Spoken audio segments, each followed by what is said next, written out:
오늘은 로마서 6장에 있는 말씀 가지고 하나님의 선한 뜻을 살펴보는 시간을 갖도록 하겠습니다. 로마서 6장 8절에서부터 11절까지 말씀인데 제가 봉독하겠습니다. 여러분들 성경 갖고 계시면 함께 찾아보시면 좋겠습니다. 8절, 만일 우리가 그리스도와 함께 죽었으면 또한 그와 함께 살 줄을 믿노니 이는 그리스도께서 죽은 자 가운데서 사셨음에 다시 죽지 아니하시고 사망이 다시 그를 주장하지 못할 줄을 알미로라. 그의 죽으심은 죄에 대하여 단번에 죽으시며 그의 살으심은 하나님께 대하여 살으심이니 이와 같이 너희도 너희 자신을 죄에 대하여는 죽은 자요 그리스도 예수 안에서 하나님을 대하여는 산 자로 여길지어다. 여러분들이 시간이 되시는 대로 6장 1절서부터 마지막 절까지를 한번 집에서 이렇게 읽어보시기를 바랍니다. 이 6장은 전체 그 단위로 되어 있는 말씀인데 우리가 시간 관계상 8절에서 14절까지 11절까지 말씀만 봉독을 했습니다. 이 말씀을 가지고 오늘은요, 그 생명이 있는 그리스도인에 대한 이야기를 하려고 합니다. 생명 있는 그리스도인.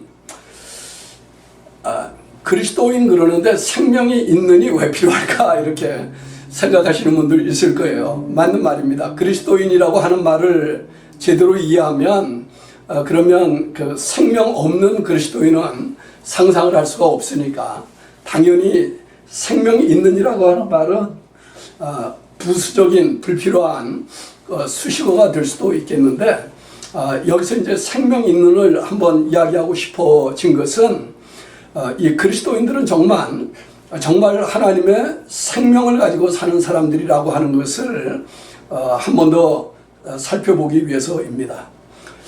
우리 집 앞에 무화과 나무가 한 두 그루 있어요. 뒷뜰에도 한 두 그루 있지만 집 앞에 한 두 그루 있는데 집 앞에 있는 이 무화과 나무들은 봄이 되고 여름이 되려고 하면 파란 잎이 조금 이렇게 나와요. 그런데 이게 오래 못 가고 짐승들이 뜯어먹는 것 때문에 그냥 다 이렇게 어느 틈엔가 보면은 앙상한 나무가지만 남아 있어요. 그래서 나무가지가 남아 있는 그 나무를 보면서 여름을 지나고 가을을 지나고 나고 겨울 한 해를 넘기죠. 봄이 되면 이런 생각을 합니다. 저 나무가 저게 살아있는 걸까? 살아있는 걸까? 싹이 날까? 그런 생각을 하는데요. 이게 생명이라고 하는 것은 굉장히 강력한 것입니다. 살아있는 나무는 봄이 되면 파릇파릇 또 그 새로운 잎사귀를 피우더라고요. 또 뜯겨 먹히겠지만 짐승들이 와서 또 뜯어 먹겠지만 그럼에도 불구하고 봄이 되면 어김없이 파란 잎을 내는 것을 보게 되는데 이 생명이 있다라고 하는 것은 그렇게 강력한 것이다라고 하는 것을 생각할 수 있게 하는 말이기 때문에 우리 그리스도인을 얘기할 때에 생명이 있는 그리스도인, 이 사람들은 정말 강력한 사람들이다 하는 것을 한번 여러분들이 생각해 볼 수 있게 되기를 바랍니다. 그렇다고 하면 살아있는 그리스도인이라고 하는 사람들은 어떤 사람들일까요?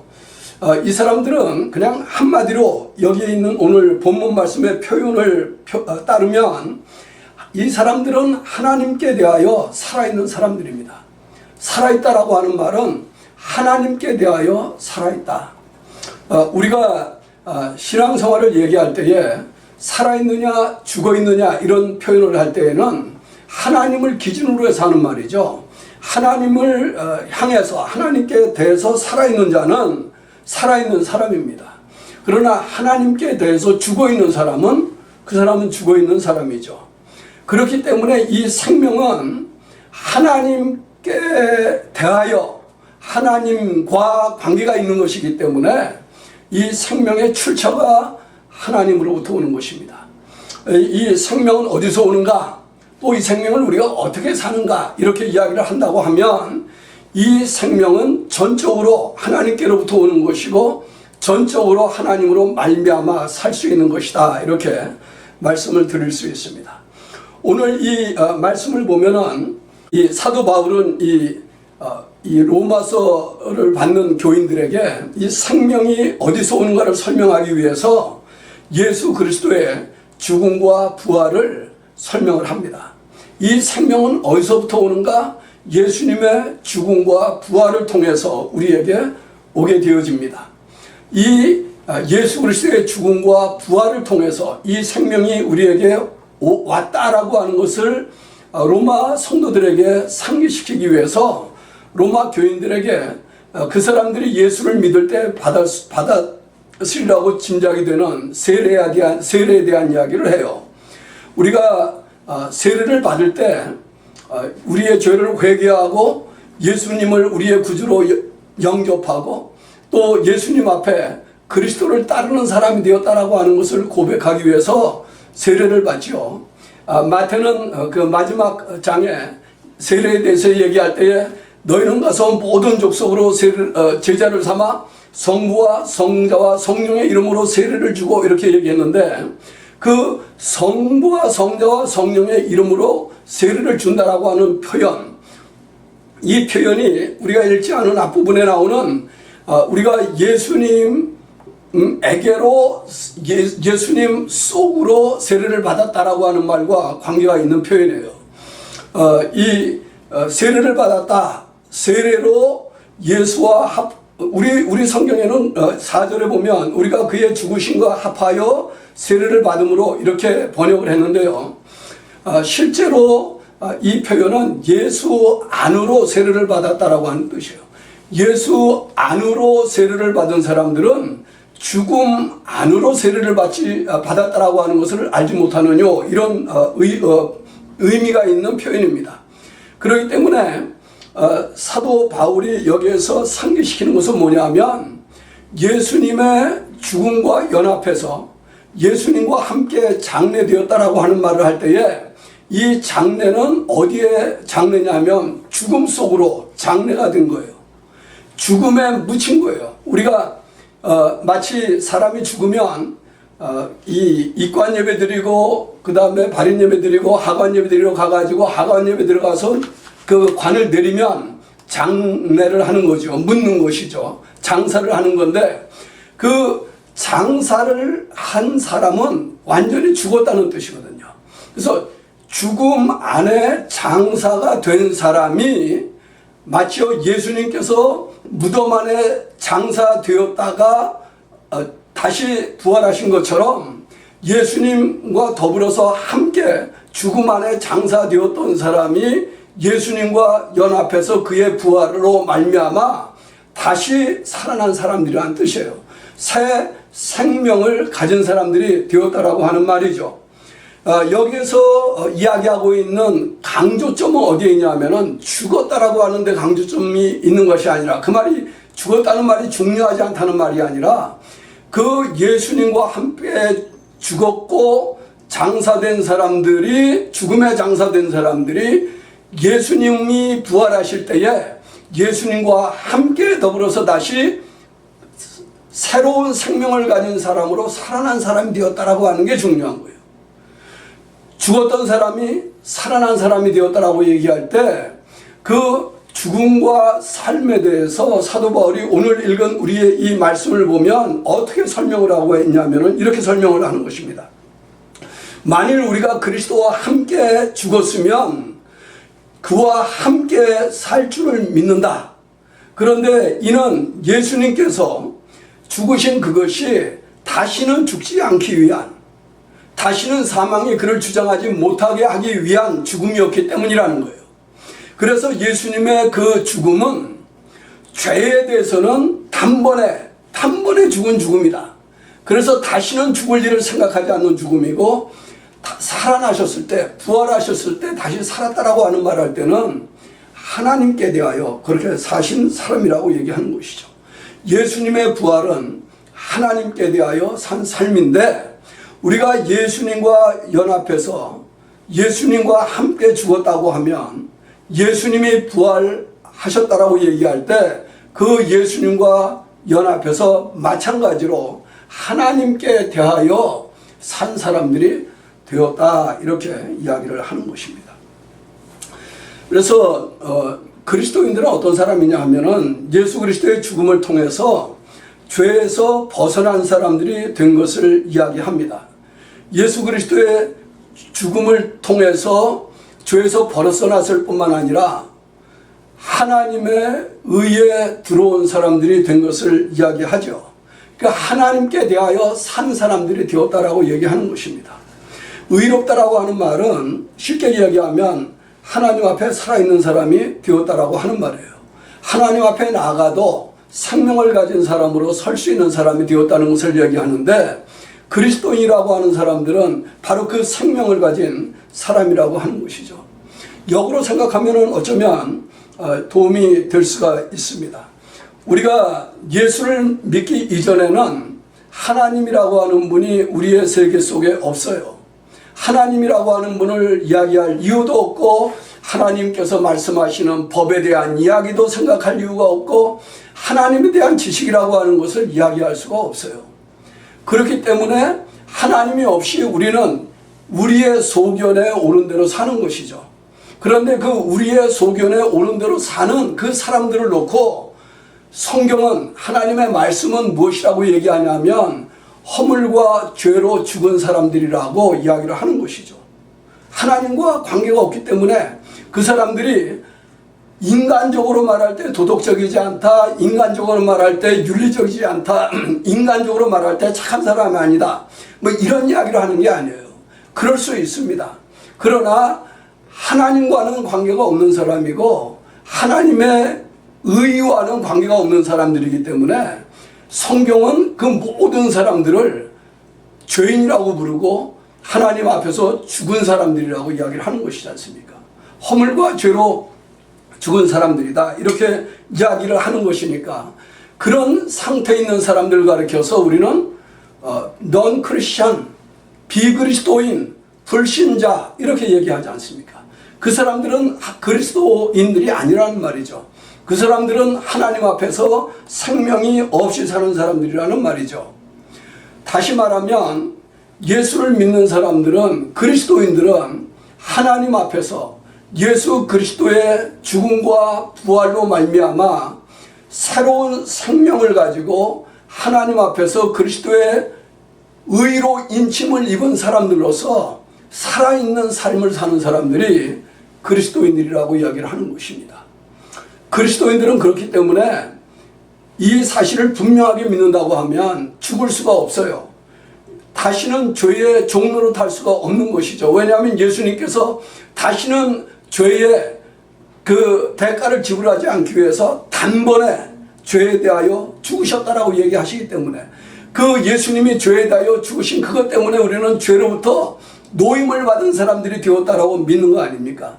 하나님의 예수 그리스도의 부활로 말미암아 하나님께 나가는 사람이 될 수 있었다라고 하는 말을 할 때에, 그 예수님의 의를 덧입은 사람들로서 하나님 앞에 하나님께서 의롭다라고 불러주시는 사람들로 살게 되었다라고 하는 것을 믿는다라고 하는 거 아니겠어요? 그 사람들이 살아있는 사람들이에요. 하나님 앞에서 예수님 때문에 내가 참으로 죄로부터 자유한 사람이 되었습니다. 어둠에서 벗어나 빛으로 들어온 사람이 되었습니다라고 얘기하는 사람이 생명을 가진 그리스도인이다, 이렇게 이야기를 하고 있습니다. 그렇다고 하면 이 사람들은 이 생명을 어떻게 살아들여야 할까요? 어떻게 사는 이 생명을 살아들이는 사람들이 생명이 있는 그리스도인이라고 이야기를 할 수 있습니까? 이 생명을 사도 바울은 이어서 나오는 말씀을 보면 이 주인의 원리를 가지고 설명을 해요. 주인이 바뀌었다라고 하는 말로 설명을 합니다. 예수를 믿기 이전에는 우리를 다스리는 우리의 주인이 죄였다는 것이죠. 사실 죄가 우리의 주인이었다라고 이렇게 이야기를 하는 것은 내가 주인이었다라고 하는 말과 별로 다른 것이 없습니다. 죄라고 하는 것은 내 욕심의 산물들이잖아요. 나 때문에 파생되어져 나오는 현상들이기 때문에 죄가 나의 주인이었다, 이렇게 얘기하는 것이죠. 그래서 이 로마 교인들을 향해서도 사도 바울이 얘기할 때 이렇게 얘기합니다.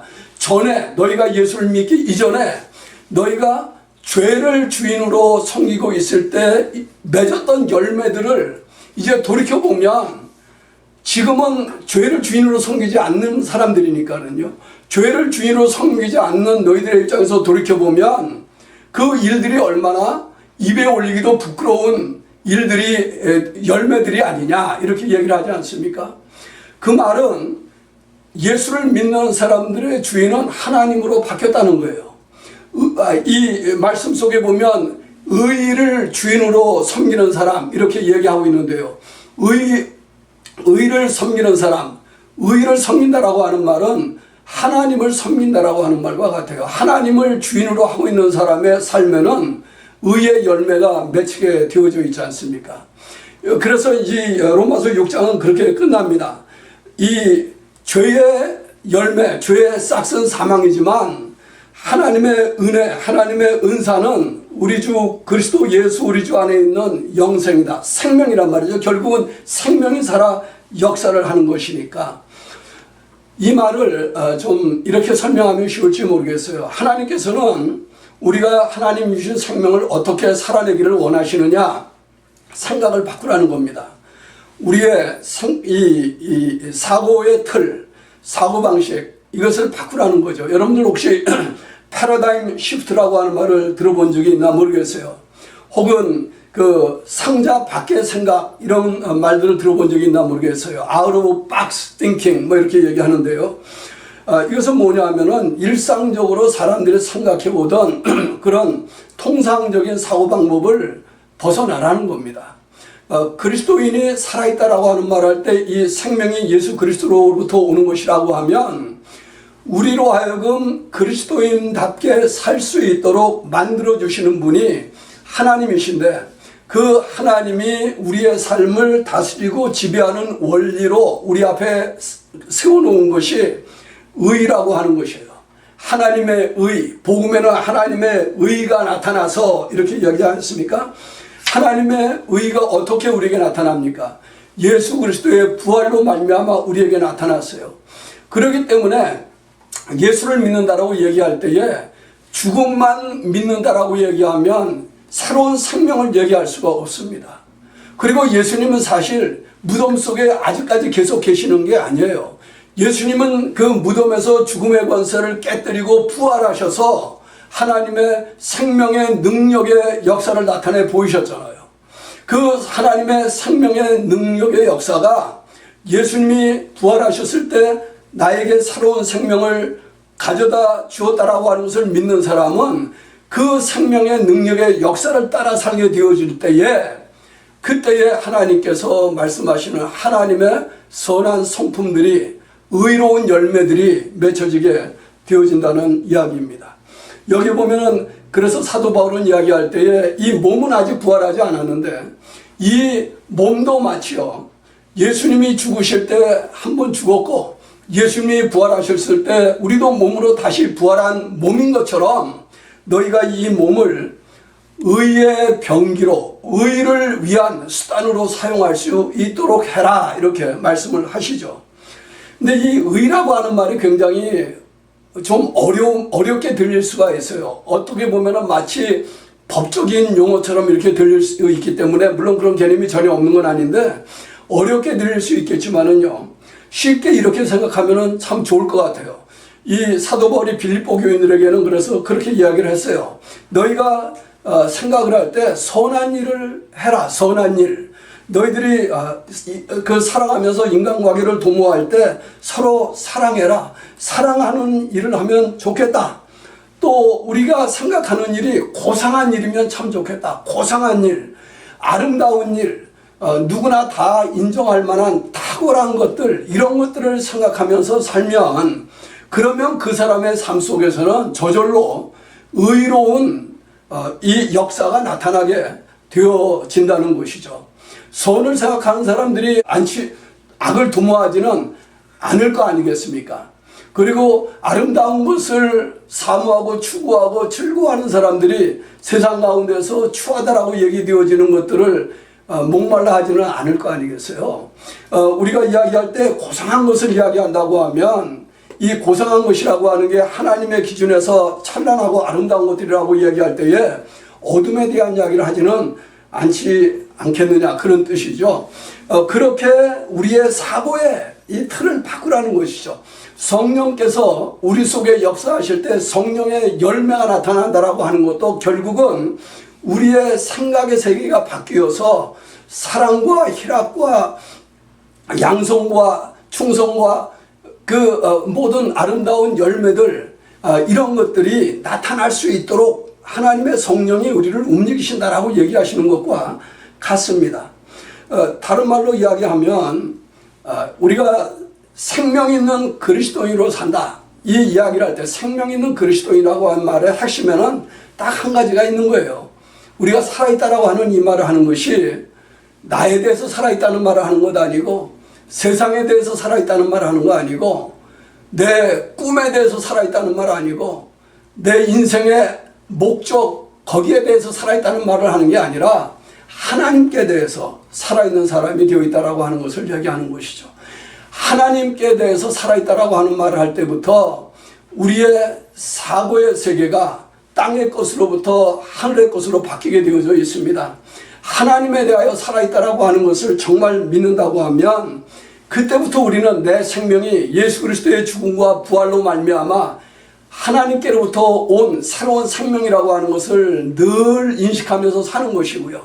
그리고 그 생명의 역사 때문에 우리가 이 세상을 살아갈 때에 하나님을 주인으로 그리스도를 주인으로 하나님의 성품을 따라 나타나는 의의 모든 열매들을 우리의 주인으로 섬기면서 사는 사람들이 되어 있다라고 하는 것을 이야기하는 것입니다.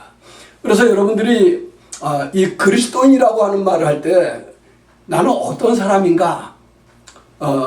그 그리스도인이라고 하는 말 속에 하나님 앞에 살아있는 사람이라는 말, 영원한 생명을 가진 사람이라고 하는 말, 예수님의 죽음과 부활을 통해서 이제 완전히 새로운 세계를 사는 사람이 되었다라고 하는 이 말이 함축되어 있다라고 하는 것을 진정으로 믿는다고 하면 어쩌면 우리는 매년 우리가 살아가는 생활 가운데서요, 우리 집 앞에 심겨진 무화과 나무처럼 때로는 바짝 말라 비틀어져 가는 것 같은 이런 때를 지나갈지 모르지만 그 생명의 능력이 날마다 우리 속에서 새로운 꽃을 피우고 새로운 잎을 피우고 새로운 그 생명의 아름다움을 나타내는 인생으로 우리 인생을 하나님 앞에 날마다 살아드릴 수 있게 되어질 줄을 믿습니다.